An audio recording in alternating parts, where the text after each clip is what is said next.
This is Jarrod Horak, and in this video I'm going to analyze the Commonwealth Turf on Saturday, November 22nd, and it goes as the 10th race at Churchill Downs. It's a grade 3 event with a $300,000 purse for 3-year-olds. Mile and a 16th on the turf course. Scheduled post time is 5:25 p.m. Eastern Time. This race has exacta, trifecta, superfecta, and super high 5 wagers, and I'm going to go through the field, and then I'm going to give out my top 5 contenders since it's a super high 5 wager. Number 1 in here is California Burrito. This one making his first start in more than 6 months. His last start was the grade 2 Pat Day Mile in the slop, and that was on May 3rd, and he was 8th in a 9-horse field. He was far back that day. Overall, he has 8 starts with 3 wins and a runner-up finish. He's never run on turf. He's 1 for 4 with a place finish on dirt, and he's 2 for 4 on all-weather ground. Number 2, Troubleshooting. This one is one of the favorites, if not the favorite in this event. 10 starts with 4 wins and 3 runner-up finishes. He's 0 for 2 with a runner-up finish at Churchill Downs. He stretched out in distance last time after winning the Grade 1 Franklin Simpson 6.5 furlongs on turf at Kentucky Downs in September. And he stretched out in that Bryan Station, a 1-mile race, Grade 3 at Keeneland last time. And he was right up on the pace, and he won that race by a neck under Tyler Gaffalione. He will ride back in here. He should be forwardly placed. Number 3, Montador. This one for trainer Michael Stidham. Luis Saez is going to ride. He's run 5 times, 2 wins, 2 runner-up finishes. He's 1 for 1 at Churchill Downs. He's 0 for 1 with a runner-up finish at this mile and a 16th distance. Last time out, a mile and an 1/8 at Churchill Downs on the turf course. He tracked the pace. He won by 2 lengths. Now, Tyler Gaffalione rode him that day. But as I said, he's going to be riding Troubleshooting in here. Number 4, Anegada. This one for trainer Mike Maker. Luan Machado is going to ride this one. And he won the Hawthorne Derby last time out. That was a good effort at a mile and an 1/8 on turf. Now, overall, he's had 12 starts, 2 wins, 2 seconds, and 3 third-place finishes. He's run twice on the turf course at Churchill Downs with a 2nd and a 3rd, and he was unplaced in his lone start at this distance. Number 5, Outrunner, and this one has run 5 times with a win, 2 seconds, and a 3rd-place finish. He won his career debut, mile and a 16th on turf at Laurel Park, and then he hit the board in his last 3 turf starts. 2 of those races were stakes races, so he's placed twice in stakes races on turf over a route of ground, and he's run well on firm and soft turf. Number 6 is Mansetti, making his first turf start, and he's coming in from Canada. 10 starts, 5 wins, 2 runner-up finishes. Now he's 5 for 8 with a runner-up finish on all-weather ground, and he's 0 for 2 with a runner-up finish on dirt. So moving over to the turf, he should impact the pace in here.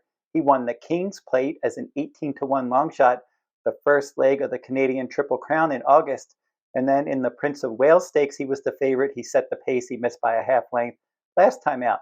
Grade 3 Ontario Derby, all-weather ground, set the pace, and he ended up finishing a clear 2nd. Number 7 is Giocoso for trainer Keith DeSarmo. Jose Ortiz is going to get aboard. This one has run 12 times, 3 wins, 2 seconds, and 2 thirds. He is a winner on the turf course at Churchill Downs, and he is a 2-time winner at a mile and a 16th on turf, and he has good recent form. The Grade 2 Secretariat Stakes, a mile on turf, he won that race tracking a slow pace, and he won it by a length over Simulate, and that horse is in this event. And then he finished 2nd behind Plensa. That was in the Gunrunner Stakes at Kentucky Downs, and Plensa's in this event. And then Troubleshooting, also in this event, defeated him last time out in the Grade 3 Bryan Station, but he did rally nicely to finish 3rd that day. Number 8 is Chapman's Peak for trainer Brad Cox. Irad Ortiz Jr. is going to ride. 5 starts with 2 wins and a 3rd-place finish. And for this one, he is improving. 2 starts last year, he was 7th and then 4th, and then he finished 3rd in his first start this year in the slop. And then back onto the turf course, back-to-back wins at Kentucky Downs and Keeneland in his last 2 starts. Number 9 is Flying Mohawk, and this one hasn't run in more than 6 months. He was in the Kentucky Derby when last seen, and he was 18th in a 19-horse field. Now, he is going to be better on the turf course. He's run 5 times on turf with 2 wins and a runner-up finish. Once on all-weather ground, he raced, and he finished 2nd. So I think getting back onto the turf course will probably help his cause. We'll just have to see what kind of race he'll run off of this long layoff. He's adding blinkers or putting blinkers back on. He did wear blinkers earlier on. So putting blinkers back on, then he's 1 for 1 on the turf course at Churchill Downs. Number 10, Simulate for trainer Bill Mott. Julian Leparoux is going to ride this one. He's 2 for 7 with a runner-up finish. Now, he was 2nd in the Secretariat Stakes, but then his last 2 starts, he disappointed. the Nashville Derby at Kentucky Downs, he was 7th in a 12-horse field. And then last time, the Bryan Station, he ended up finishing 10th from post 10.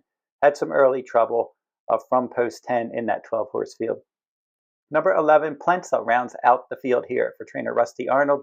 Laurent Giroux's going to ride. Decent horse here, 7 starts, 2 wins, 2 seconds, and a 3rd place finish. 2 good efforts at Churchill Downs on the turf course with a win and a second. And he's 0 for 3 at the distance with a 2nd and a 3rd. He was 11th in the Bryan Station. Before that, he did win the Gunrunner Stakes from Off the Pace. Now I'm going to give out my top 5 contenders in this event, beginning with my horse that I picked to finish 5th. That's the 5 Outrunner. And Outrunner, as I mentioned, had run 5 times, and he's finished in the top 3 in 4 of those 5. I like the fact that he is stakes placed 2 times around over a route of ground on turf. In the Tail of the Cat Stakes, he finished 2nd. The Grade 3 Old Dominion Derby last time out, World Beater won that one. He was 3rd. Decent effort on soft turf there. So again, that's another good sign that he can handle firm or soft turf as well in case there's rain in the forecast. And for this one, I also like that he has a decent post 5 in this field, a nice middle post, and he does have some tactical speed as well. So having all of those factors, I think that could lead to a finish somewhere underneath in here. So if you're playing the superfecta or the super high 5, I think he's worth using in this event. I'm going with number 11, Plensa, as my 4th choice. Don't love the post here. He was stuck out in that outer post, post 11 last time out in a 12-horse field in the Bryan Station. He was fractious at the start. He broke slow. He raced wide, and he finished 11th, beaten a bit more than 5 lengths that day, and he was 13-1. So if he can work out some kind of trip in here, he could end up hitting the board. And if you go back to the Gunrunner Stakes where he defeated Giocoso, that was a good effort. And if he can run that kind of race in here, and he can work out some kind of decent trip from a tough post, he's one that you can use somewhere underneath. And the horse that I picked to finish 3rd, that's the 2 Troubleshooting. And he's finished 1st or 2nd in 7 of 10 starts. And I like that he's stretched out, showed good positional speed, just tracking the pace from 2nd, applying pressure, and then getting the lead by a half length, and then gamely turning back the others and winning by a neck. So that was a good effort. He's a Grade 1 winner around 1 turn, 6.5 furlongs on turf at Kentucky Downs. And for this one, good trip probably coming under Tyler Gaffalione. He is 2 for 2. The last 2 times he rode this one in graded races, he won those races. He did ride this horse earlier in his career as well, at his career debut when he finished 2nd. So Gaffalione rides him well. Good post, good early pressing speed. He's in good form. He's a stakes winner on turf, and a 2-time stakes winner on turf, and he's one that certainly merits respect in this event. The horse that I picked to finish 2nd, that'll be the 7, Giocoso. Now, I've always liked this one, and I like the fact that he's in good form right now, and he's especially dangerous on turf. He's run on multiple surfaces. He was on all-weather ground once, unplaced there, and then 3 times on dirt. He has a show finish. But on turf, 8 starts, 3 wins, 2 seconds, and a 3rd. So he's a consistent turf performer, and he's in good form with 3 straight races in the stakes ranks on turf with a win, a 2nd, and a 3rd. And he can track the pace. So if the pace is slower, he can be closer. He can also rally from off the pace. So he's versatile. Jose Ortiz is going to get aboard, and you know that Ortiz is probably going to give this horse a good ride. I'm going with the 8. Chapman's Peak is my top choice. He seems to be really on the improve. A 3-year-old gelding, and he was 7th by 13 in his debut. That was August of 2024. And then he was 4th, beaten 2 lengths, 2nd time out. And then he was the favorite in the slop in his first start this year.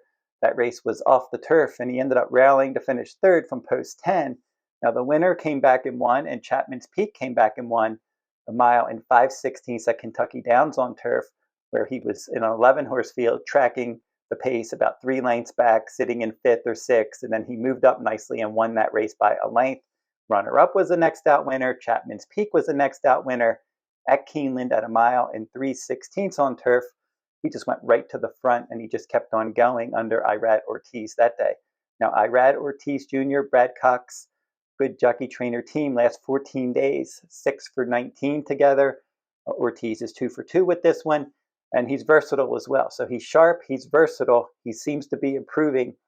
As I said, he tracked the pace sitting about 3 lengths back when he broke his maiden, and then last time out, he just went to the front. So with that running style versatility, they're going to have options in this event. Now they are cutting back a bit in distance, mile and 5/16 and then a mile and 3/16 down to a mile and a 16th this time. So for him, if he continues to show that improving pattern, he's one that you can definitely uh, use in this event, thinking that he could move forward again. And if he does move forward again in his third start after a layoff, he could end up winning this event. Godolphin, Brad Cox, Irad Ortiz Jr. So number 8, Chapman's Peak, will be my top choice in this Commonwealth Turf at Churchill Downs. And if you're interested in my full card analysis, last 2 weeks of the Del Mar fall meet, I'm going to be covering the last 2 weeks of the fall meet. So they're going to run Friday, Saturday, and Sunday, and then next Friday, Saturday, and Sunday. So they're going to be wrapping up their fall meet the next couple weeks at Del Mar. And if you want my full cards, you'll find those at the runawayhorse.com on my shop page. Now, after the Del Mar fall meet ends, I'm going to be doing a full card at Aqueduct Cigar Mile Day on Saturday, December 6th. I'm going to be doing the Cigar Mile Day full card at Aqueduct. So if you want that full card, you can get that at the runawayhorse.com on my shop page. And then after that, Santa Anita will start their winter meet December 26th. I'm going to be starting to do full cards at Santa Anita starting in December. And then also Saturday full cards starting in January. I'm going to be adding some extra Saturday full cards from around the country to go along with my Santa Anita Park full cards. And that'll do it for this video. Don't forget to like, comment, and share these videos if you like them. Subscribe to my channel as well. It's free to subscribe. Till I see you next time, good luck at the races.